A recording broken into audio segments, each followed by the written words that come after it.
Հաշված օրեր են մնացել Հարության տոնին եւ ուզում եմ ներկայացնել, թե ինչպես են հոլանդացիները անվանում այս շաբաթը։ Այս շաբաթը անվանվում է որպես Պասվեկ կամ Խուդեվեկ, որը մեզ համար հայտնի է որպես ավագ շաբաթ։ Գիտենք, որ ավագ շաբաթը հիշատակվում է նաև որպես տառապանքների շաբաթ, Լայդենսվեկ, լռության շաբաթ, Ստիլևեկ եւ Սուրբ շաբաթ, Հայլիխվեկ։ Ավագ շաբաթվա մեջ հիշատակվում է նաև ավագ հինգշաբթին։ Ավագ հինգշաբթին հայտնի է որպես հոլանդերեն Վիտը Դոնդերդաղ, բառացի կլինի սպիտակ հինգշաբթի։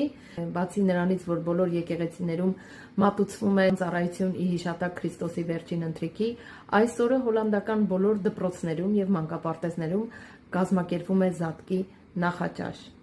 Իսկ ուրբաթ օրը արդեն սկսվում է Զատիկը, որը հոլանդերեն կոչվում է Goede Vrijdag։ Այս օրը համարվում է ոչ աշխատանքային օր Նիդերլանդներում, իհարկե բացառությամբ որոշ կազմակերպությունների բաց են լինում։ Այսպիսով Զատիկը սկսվում է ուրբաթ օրը եւ ավարտվում է երկուշաբթի, որը կոչվում է Tweede Paasdag։ Առաջին օրը իհարկե գիտենք Զատկի Կիրակի օրն է արդեն, կոչվում է Հարության տոն, իսկ Հարության տոնին հոլանդացիները միմյանց շնորհավորում են ասելով Vrolijk Pasen։ Նաև իրանք շաբաթվա ընթացքում